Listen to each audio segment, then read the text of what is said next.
भाइयों बहनों, 2017 के पहले यहां पर किस प्रकार की अराजकता थी। गरीब को मकान नहीं मिलता था, स्कूलों की स्थिति अत्यंत जर्जर थी, खनन माफिया, भू माफिया, वन माफिया यहां पर हावी होकर के यहां के लोगों का शोषण करते थे और यहां की माताएं बहनें पानी के लिए तरसती रह जाती थी।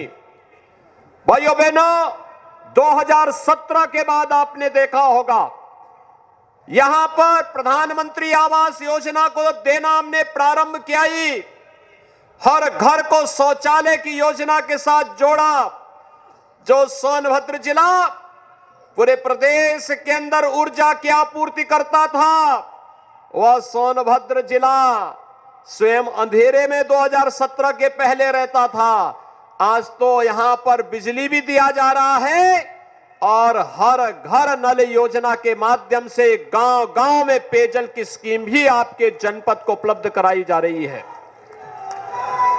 कोई सोचता था सोनभद्र में भी मेडिकल कॉलेज बनेगा, लेकिन भाइयों बहनों अब तो आपके सोनभद्र जिले में भी एक नया मेडिकल कॉलेज बन रहा है। आज उसका शिलान्यास भी हमने कर दिया है। मंच पर आने के पहले मैं अपने विधायकों के साथ, मंत्रियों के साथ इसी कार्यक्रम को संपन्न कर रहा था और इसलिए मैं इस अवसर पर आप सबको बधाई देता हूं कि जो कभी आपके पूर्वजों ने सोचा होगा कि लखनऊ में पीजीआई और केजीएमयू की तर्ज पर एक मेडिकल कॉलेज अगर सोनभद्र में भी होता तो यहां के लोगों को बीमारी के समय में इधर उधर भटकने की आवश्यकता नहीं पड़ती।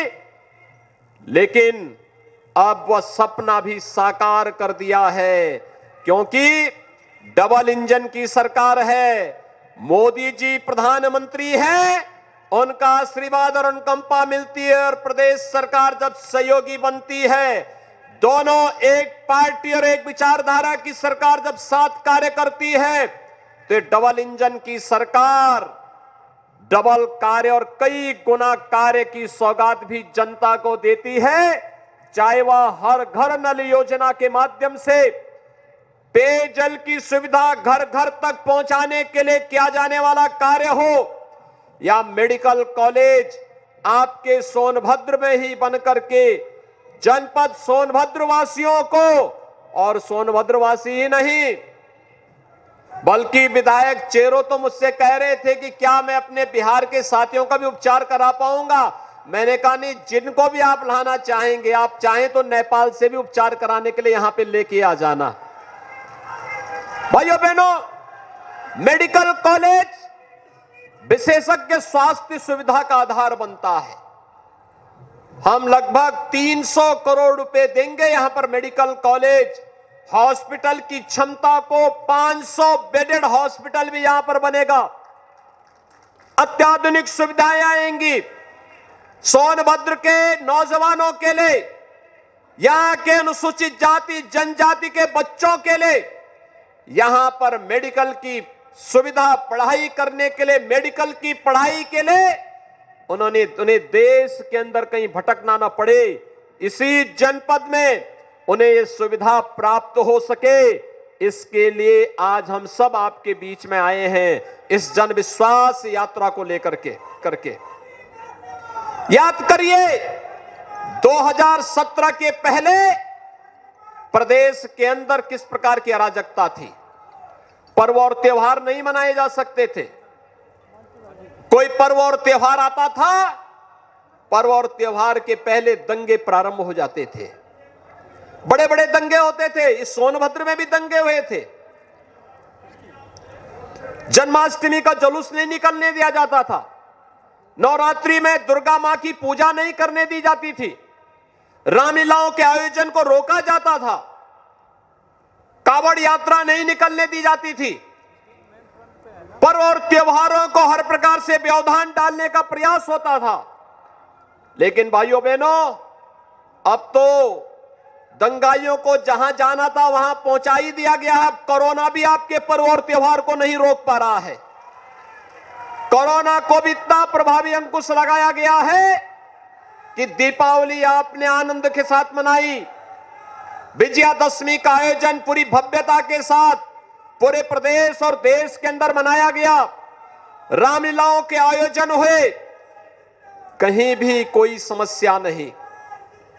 और यही नहीं, अभी आपने देखा होगा पहले की सरकार और अब की सरकार में अंतर साफ है, फर्क साफ है।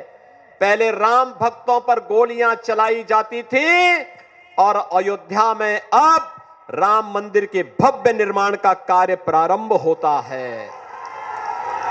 यही अंतर है। पिछली सरकारें राम भक्तों पर गोली चलाती थी, वर्तमान सरकार राम भक्तों पर पुष्प वर्षा करती है और भगवान राम के भव्य मंदिर के निर्माण के कार्य को आगे बढ़ाने का कार्य करती है। पिछली सरकार कांवड़ यात्रा पे रोक लगाती थी और वर्तमान सरकार प्रधानमंत्री मोदी जी के मार्गदर्शन में काशी विश्वनाथ धाम का भव्य निर्माण कराती है और उससे जुड़े हुए श्रमिकों पर प्रधानमंत्री जी के द्वारा पुष्प वर्षा की जाती है। पिछली सरकार गरीबों का अन्न हड़पती थी और वर्तमान की सरकार हर महीने 2-2 बार हर गरीब को अन्न योजना के साथ जोड़ने का कार्य कर रही है। पिछली सरकार स्वास्थ्य सुविधा से वंचित करती थी, वर्तमान सरकार मेडिकल कॉलेज हर जनपद में बनाने की कार्रवाई को आगे बढ़ा रही है। पिछली सरकारों में भू माफिया, खनन माफिया, वन माफिया, पशु माफिया और हर प्रकार के माफिया हावी होकर के प्राकृतिक संसाधनों पर लूटपाट करते थे। वर्तमान सरकार में माफिया की जगह जेल होगी या दूसरे लोक में होगी, सोनभद्र में नहीं होगी। इस संकल्प के साथ सरकार ने कार्य प्रारंभ किया और आज उसका परिणाम भी आप सबके सामने है। भाइयों बहनों, जब सरकार संवेदनशील होती है, जन विश्वास पर खरा उतरने के लिए आती है, तो जन विश्वास यात्रा का आनंद भी उसी को आता है। जन विश्वास यात्रा में 19 दिसंबर से आज चौथा दिन है। जिस प्रकार का जन सैलाब उमड़ रहा है, हजारों और लाखों की संख्या में जनता जनार्दन का आशीर्वाद 6 यात्राओं को पूरे प्रदेश के अंदर प्राप्त हो रहा है।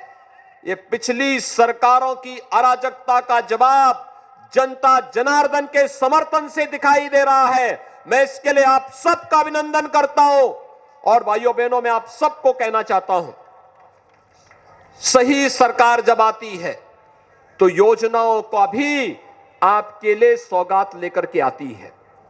आज हर गरीब को मिलने वाली सुविधाएं, किसी भी प्रकार की सुविधाएं, बिजली हो, अच्छी सड़क हो, स्कूल हो, ITI हो, हॉस्पिटल हो, मेडिकल कॉलेज हो, डिग्री कॉलेज हो, इंटर कॉलेज हो या फिर मिलने वाली वे सुविधाएं, चाहे वह अन्न योजना हो, फ्री में टेस्ट की सुविधा हो, फ्री में उपचार की व्यवस्था हो या फिर फ्री वैक्सीन, सबको वैक्सीन की सुविधा। कितने लोगों ने वैक्सीन लगाया है यहां पे? वाह भाई, मैं आप सबका अभिनंदन करता हूं जिन लोगों ने वैक्सीन ले लिया है। और मैं आप सबसे अनुरोध करूंगा, जिन लोगों ने वैक्सीन लगाया है, कोरोना उनका कुछ नहीं बिगाड़ पाएगा। अभी दुनिया के अंदर एक नया जो वायरस आया है, इसका कोरोना का, दुनिया के तमाम देशों को उसने पस्त कर दिया है, अमेरिका को भी, यूरोप के तमाम देशों को, रूस को, चीन को। लेकिन भारत में प्रधानमंत्री मोदी जी के नेतृत्व में जो वैक्सीन बनी है, यह वैक्सीन इतनी प्रभावी है कि जिसने दोनों डोज वैक्सीन की समय से ले ली है, कोरोना का दूसरा जो वेरिएंट आया है ओमिक्रॉन, यह उसका कुछ नहीं कर पा रहा है। उसके सामने कोरोना निष्प्रभावी है। और इसलिए भाइयों बहनों, वैक्सीन जिन्होंने नहीं ली है, दोनों डोज ले ली है, उन्होंने अच्छा किया है। जिन्होंने एक लिया है वे दूसरा डोज भी जरूर ले लें, और जिन लोगों ने अभी नहीं लिया है उनसे भी मैं कहूंगा कि वे अपने लिए भी, अपने परिवार की सुरक्षा के लिए भी और समाज की सुरक्षा के लिए भी दोनों डोज जरूर ले लें, समय से ले लें, जिससे हम लोग थर्ड वेव को आने से पहले रोक सकें। लगातार सरकार कार्य कर रही है। ये जो सुविधाएं हैं जिनके बारे में अभी श्री कौशल किशोर जी बता रहे थे, हमारी सरकार ने तय किया है। ये थर्ड वेव को देखते हुए हम लोग महीने में 2 बार हर गरीब को फ्री में राशन देंगे, और अब राशन के साथ साथ महीने में 1 बार हर राशन कार्ड धारक को 1 किलो दाल भी देंगे, 1 किलो खाद्य तेल भी उपलब्ध कराएंगे, 1 किलो नमक भी उपलब्ध कराएंगे, और अंत्योदय कार्ड धारक को 1 किलो चीनी भी उपलब्ध करवाने का कार्य करेंगे। भाइयों बहनों, इसके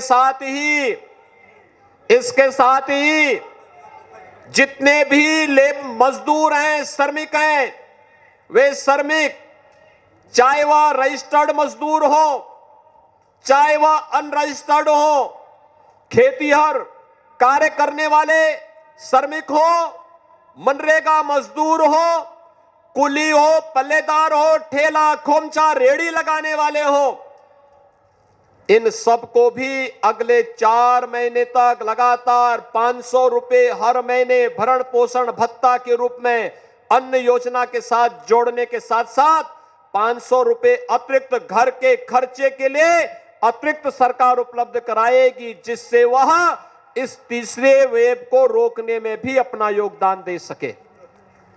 सरकार ने यह भी तय किया है कि निराश्रित महिलाएं यानी विधवा महिलाएं, जिनको विधवा पेंशन मिलती थी, उनकी पेंशन की राशि को हम दुगना कर रहे हैं, दुगनी राशि उनकी स्वीकृत कर दी गई है।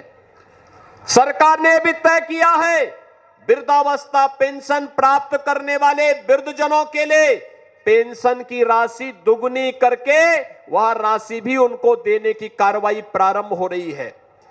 दिव्यांग जनों की पेंशन की राशि को हमारी सरकार ने 300 से पहले 500 किया, और अब 500 से हर महीने 1000 रुपया हर दिव्यांग जन को सरकार पेंशन देने का कार्य करेगी, जिससे किसी दिव्यांग जन को किसी के सामने हाथ फैलाने की नौबत ना आने पाए।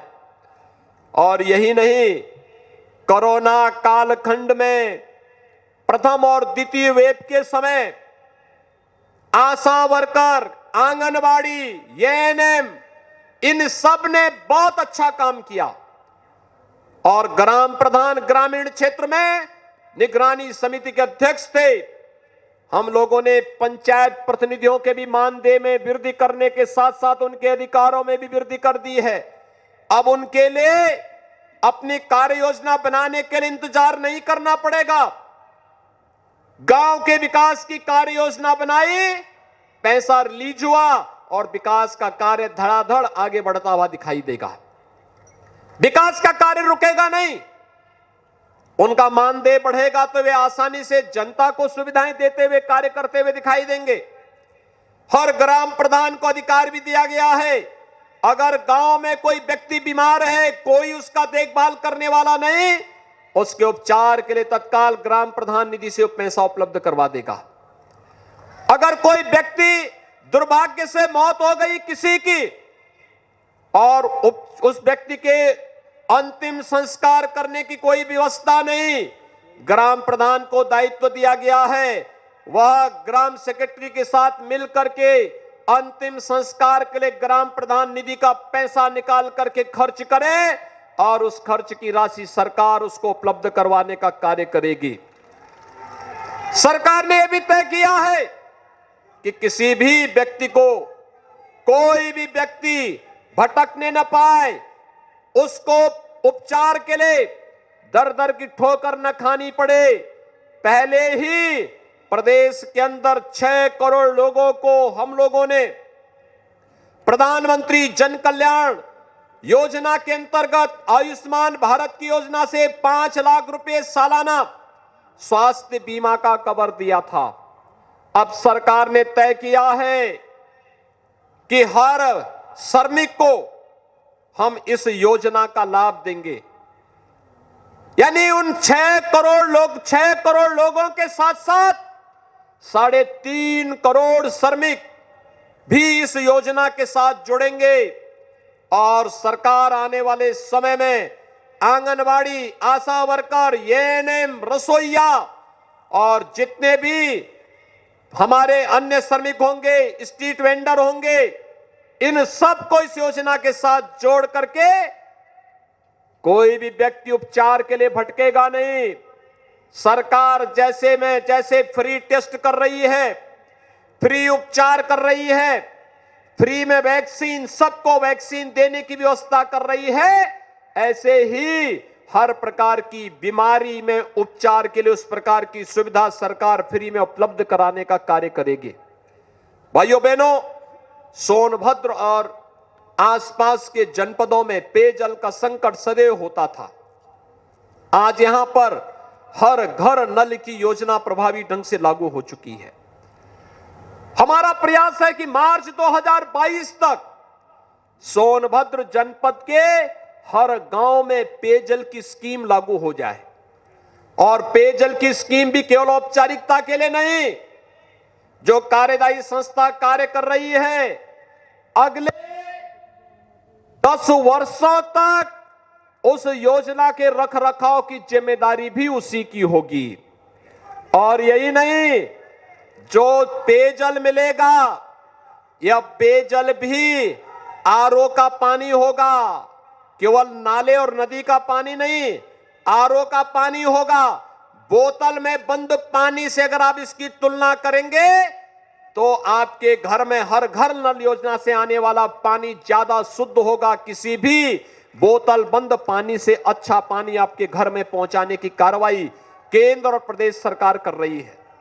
और इसीलिए भाइयों बहनों, आज हम सब आपके पास आए आपसे कहने के लिए, एक तरफ जनता के हित में कार्य करने वाली सरकार, गरीबों को उनका हक देने वाली सरकार, विकास की बड़ी बड़ी परियोजनाओं को आपके जनपद में और प्रत्येक जनपद में पहुंचाने वाली सरकार, मेडिकल कॉलेज हो या डिग्री कॉलेज, आईटीआई और पॉलिटेक्निक हो या हॉस्पिटल के निर्माण को कार्य करने वाली सरकार। अभी तो हम लोग सोनभद्र में वायु सेवा से भी जोड़ने वाले हैं। यहां का एयरपोर्ट भी बहुत जल्दी का निर्माण कार्य पूरा हो जाएगा। यहां के हमारे विधायक और सांसद लगातार हमसे इस बारे में कहते थे, युद्ध स्तर पर कार्य चल रहा है और बहुत शीघ्र सोनभद्र का एयरपोर्ट भी प्रारंभ होगा। तो सोनभद्र में ही बैठ करके लखनऊ और दिल्ली की यात्रा और मुंबई की यात्रा सोनभद्र से ही आप 1 घंटे के अंदर कर लेंगे। जो यात्रा अब तक आपको पहुंचने में 8, 10, 12 और 15 घंटे लगते थे, भाइयों बहनों, आने वाले समय में इस यात्रा में 1 घंटे के अंदर इस दूरी को तय करने में आपको मदद मिल जाएगी। और इसीलिए आज मैं आपके बीच में आया हूं। ये जन विश्वास यात्रा इन कार्यों की उपलब्धियों को लेकर के आपके बीच आई है। आपने आशीर्वाद दिया, हर गरीब को मकान मिल रहा है। आपने आशीर्वाद दिया, हर गरीब को शौचालय मिल गया है। आपने आशीर्वाद दिया, हर गरीब के घर में बिजली का लट्टू लटक करके बिजली दे रहा है। आपने आशीर्वाद दिया, हर गरीब को पेंशन की सुविधा से जोड़ने का कार्य हुआ और पेंशन की राशि भी दुगनी कर दी गई। आपने आशीर्वाद दिया, हर विधवा की पेंशन की राशि दुगनी कर दी गई। आपने आशीर्वाद दिया, इस सदी की सबसे बड़ी महामारी का सामना सरकार ने जनता को के जीवन को बचाते हुए उनकी जीविका को भी बचाने के कार्य के साथ बेहतरीन प्रबंधन का कार्य किया। आपने आशीर्वाद दिया, हर घर नल योजना यहां लागू हो गई। आपने आशीर्वाद दिया, मेडिकल कॉलेज की सौगात सोनभद्र को मिल गई। एक तरफ वह सरकार जो डबल इंजन की है, आपका इशारा समझते ही विकास की योजना को लेकर के आपके पास पहुंचती है। और दूसरी तरफ ये लोग भी थे, कोई नौकरी निकलती थी तो महाभारत के सारे रिश्ते वसूली में निकल पड़ते थे। कहां चाचा, कहीं भतीजा, कहीं और कोई नातेदारी रिश्तेदारी, ये सभी निकल पड़ते थे वसूली पे, प्रदेश के युवा उससे वंचित रह जाता था। कहां वे लोग? पर्व और त्योहार आते ही दंगे प्रारंभ हो जाते थे और माफिया हावी हो जाते थे सभी संसाधनों पर। भाइयों बहनों, आज आपने देखा होगा दंगाई प्रदेश के अंदर आज के दिन पर कहीं सिर नहीं उठा सकता। कोई दंगाई प्रदेश के अंदर सिर नहीं उठा सकता। और यही नहीं, जो बड़े बड़े भूमाफिया गरीबों की जमीनों पर कब्जा करते थे, जो भूमाफिया, जो खनन माफिया व्यापारियों का अपहरण करते थे, जबरन खनन करने का कार्य करते थे, आज जब उनकी अवैध कमाई पर सरकारी बुलडोजर चल रहा है तो उनको भी लगता है कि अवैध कर रहे कार्य का नतीजा भी अवैध तरीके से उसका निस्तारण भी हो जाता है। और भाइयों बहनों, आज यही कहने के लिए आज हम सब आपके बीच आए हैं। ये जन विश्वास यात्रा एक बार फिर से आप जनता जनार्दन का आशीर्वाद प्राप्त करने के लिए भारतीय जनता पार्टी के द्वारा हर जनपद में, हर विधानसभा क्षेत्र में निकालने की कार्रवाई हो रही है। मैं आभारी हूं आप सबका।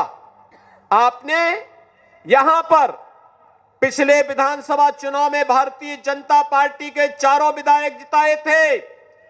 इस बार फिर से भारतीय जनता पार्टी के चुनाव चिन्ह पर भारतीय जनता पार्टी और सहयोगी दलों के प्रत्याशियों को जिताने की अपील के साथ यह जन विश्वास यात्रा आपके पास आई है। आप क्या आशीर्वाद देंगे? दोनों हाथ उठा करके एक बार मुझे बता दो अपनी ताकत। सभी लोग तैयार हैं? जहां तक मेरी आवाज जा रही है, दोनों हाथ उठा करके अपना आशीर्वाद दीजिए। मेरे साथ बोलेंगे, भारत माता की, भारत माता की, भारत माता की जय श्री राम, जय जय श्री राम।